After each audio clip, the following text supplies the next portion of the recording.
Hi everybody, Michael Berge with Digiday back here at the Digiday studios at Possible.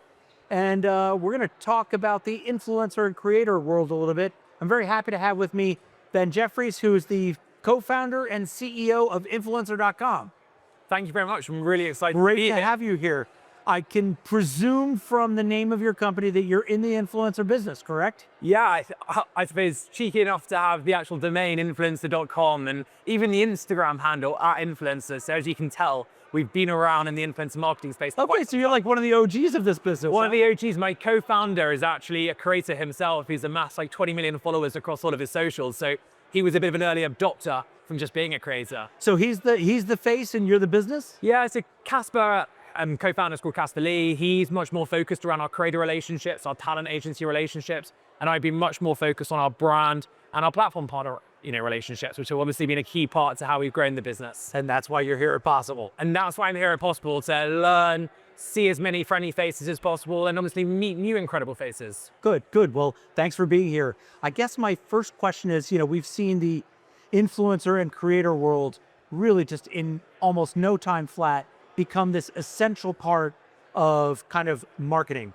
Talk a little bit about why you think it just grew so fast and how it's become this kind of cornerstone of marketing. Whereas I think even as recently as 5 years ago, it really just wasn't, it was like an afterthought or something you maybe played with a little bit. Why did this suddenly become so big? Yeah, for sure. Irma. No, I mean, absolutely. I think, look, back when I was, I'm not that old, I'm only 29 years old, but back when I was at school, everyone wanted to be like a sports star. They were like obsessed with becoming like the next big athlete.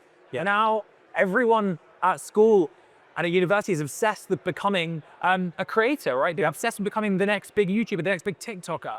And reason being behind that is they're obviously watching and spending lots of time on a regular basis being absorbed within their life on social. They're seeing a full 360-degree perspective where it's not just polished content, it's the behind-the-scenes content on stories, and they're seeing them on multi-platform. So they're really having that close connection directly with them as creators. And I suppose what that's actually meant is actually brands have flooded into the space because they've realized that because of this connection between creators and their audiences, brands need to tap into that. So we've seen huge growth over the last few years, in particular, as you mentioned, the last 5 years.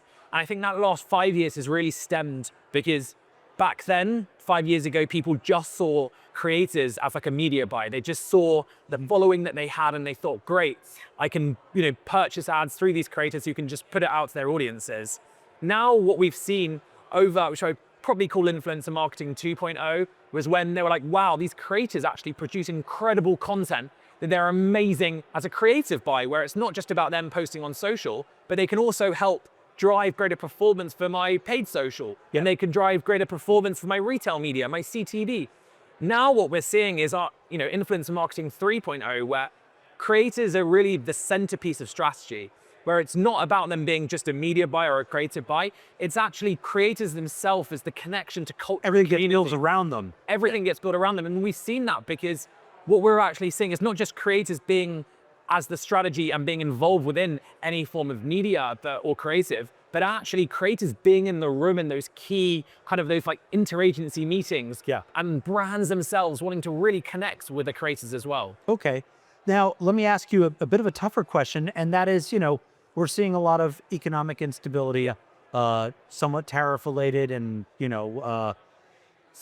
problems with supply chains and whatnot. And there's a lot of uncertainty as to if it's going to get worse, if it's going to ease up. Are influencers and creators and those companies behind them like yours starting to feel any kind of retrenchment, pullback, or are they leaning into this even more?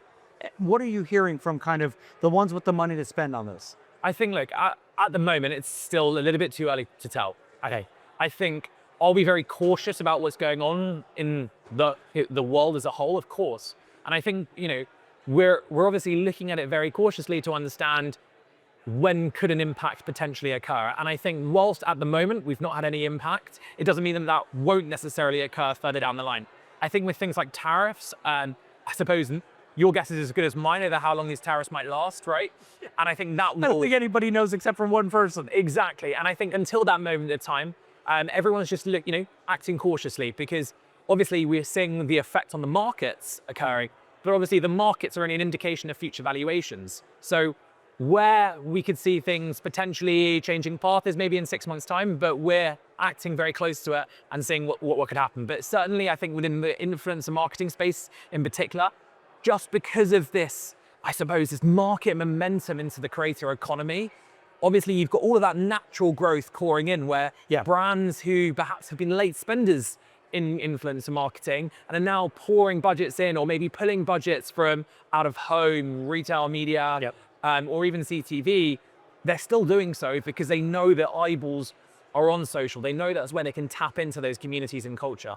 So that momentum continues to kind of move in, even with kind of headwinds coming at it. Absolutely. I think from our side, it's not a case about whether the influencer marketing or the creator economy will go backwards. Like, that's not even for the equation. It's just, is it going to affect maybe the continuous monumental growth that we've been seeing in previous years? It might still be strong growth, but it might not be as monumental as we've seen. But I think, look, we'll have to see where things go. I know from a lot of chats that we've got from a lot of our clients and the CMOs there, they're feeling very, very bullish. I mean, I'm sure you saw the news the other day where the Unilever CEO came out himself and said, right, we are going to make sure at least 50% of our budget go on creators. Oh yeah, they've really doubled down in this space. And the simple reason behind that is because they know that creators work. They know that creators are the heart of culture and the heart of communities.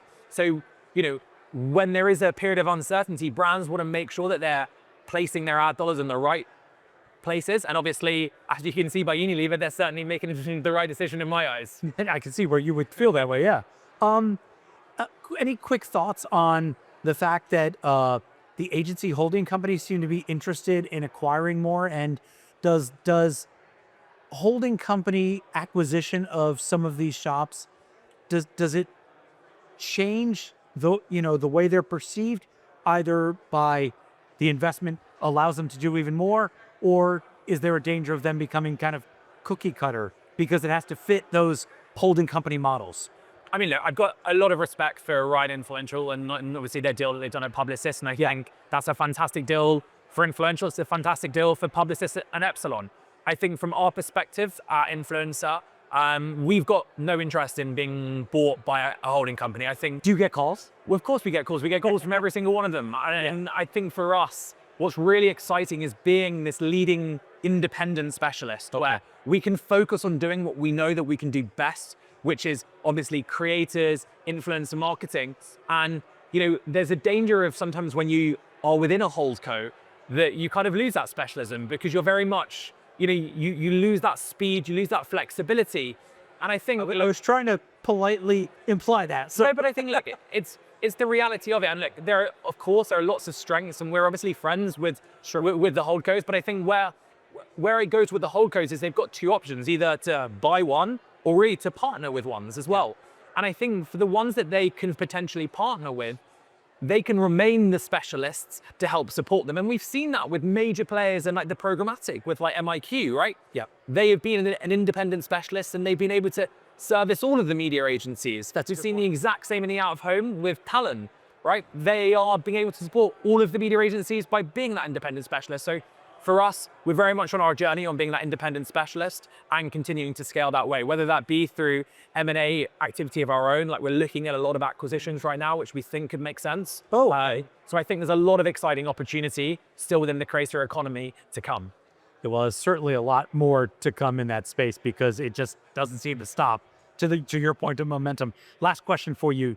This is your first possible, I think you mentioned before. What do you hope to kind of pick up in terms of signals and messages and bring back to your people? Yeah, you know, first possible, and firstly, amazed by the energy here. Absolutely. It's pretty good, right? Yeah. It reminds me a little bit of a mix of like Cannes and CES, but, you know, just here, so many incredible people in just obviously a much smaller space, so to speak, than both those other conferences. And I think for me, what's important is obviously seeing a lot of our key partners, our friends at brands, our friends at the platforms as well. But also, you know, I'm here to learn as well, right? I think there are so many incredible speakers who are doing talks throughout, you know, this week that I want to be making sure that I'm bringing those insights back so that we can understand how various brands are looking at AI, how various brands are looking at commerce, because we want to be able to support them with obviously a particular lens of social and creators, and make sure we're that partner of choice for them. Cool. Well, I will let you get to it then. Thank you so much for joining us, Ben. Really appreciate it. Cheers. My pleasure.